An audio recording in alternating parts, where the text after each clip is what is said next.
Welcome to the Edge. It's good to see you tonight. I hope you hold on to your seats, but we've seen a couple of elections recently, and the title of this show is going to be about the demise of Donald Trump, why he more than likely will not win. And women are going to be the culprits here. Why are the women going to be the culprits? It's already shown up in elections. We've already seen it.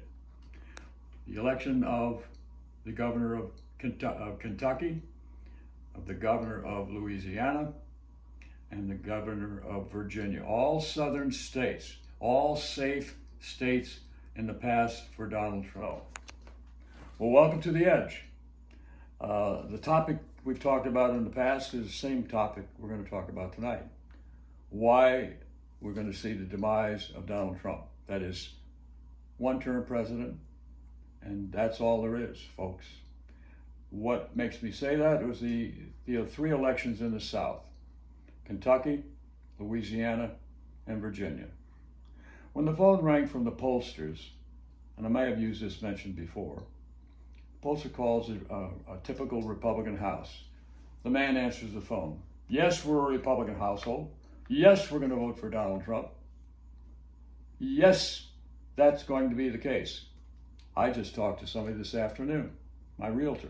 I just sold my house, and he's all in on Donald Trump. He's a nice guy. We had an amicable conversation, but his wife is really a liberal, and he knows it. And his case is not different than the ones that happen in Kentucky, Louisiana, and Virginia. So when the exit polls happen, exit polls are when people are leaving the polling places after they voted. Women that were Republicans voted for the Democratic governor in Kentucky, Louisiana, and Virginia. All southern states. Remember that. The South has been hard Republican. It's very soft Republican now. It's not a safe place and so when a man answers the phone and he's a Republican, he thinks he's speaking for his wife. Not anymore. That has changed. And that will be the demise of Donald Trump, the women of the Republican Party. The election in Wisconsin proved this as well. The same thing happened. All these key states are shifting, and the women are the chief cause of this problem for Trump. We're in a very curious time, and he's stuck with this coronavirus, which everybody will say, well, it's not his fault. But no matter what, the old saying is, it's the economy, stupid. Always the economy stupid. And Trump knows this. He's trying to save himself with the buy bridge for the people. They're giving them their checks so they can pay their rent, so they have an income, so they can pay. A very noble thing to do, actually. This is what we have to. But it's socialism, the very thing that the conservative, so-called conservatives, Republican Party says they're opposed to. Conservative socialism and free healthcare. Free healthcare because of the virus. So the joke is going to go around, well, let's see, you're against socialism. Well, this is what fed us. This is what paid our rent. This is how we survived when there was no work. And you're going to give that up and these jobs are all going to suddenly come back? No, they're not suddenly going to come back. It's going to be difficult to do that. The virus is going to be a problem right through the election into the end of the year, and maybe even worse toward the end of toward November. Because when it gets cold, the virus gets worse. But aside from all of that, it's going to be a hindrance for the re-election of Donald Trump. A big hindrance, not a speculation. Those three states, remember, are southern states. They're not northern states, where women tend to think more liberally. These are wives of very conservative families, and they're going against their husbands. So if you wonder what your wife is thinking about after you just had sex in a Republican household, doubt yourself. Doubt yourself. Did you really get it up, or did she just tell you that you got it up?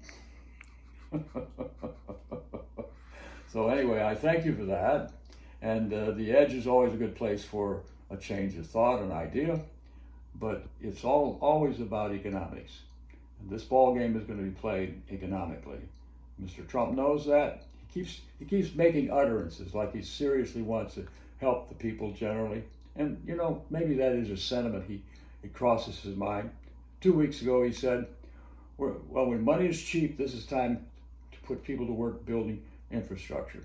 Not a penny has gone to infrastructure except building the wall on the southern border of the United States. No wall on the Canadian border, only the southern border. And even that has been very minimal.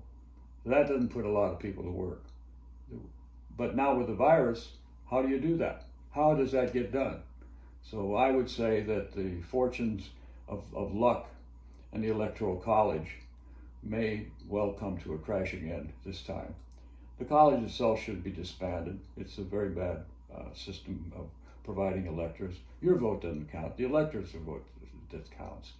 You are just saying what you wanted, but we've had 4 out of 5 elections that were won in the Electoral College, but lost in the popular vote. That's a serious problem in a country that calls itself Democrat. So we have a real problem, but the women of the Republican Party are going to change that. So again, thank you for coming to The Edge and listening to the stuff that I put out. Thank you very much.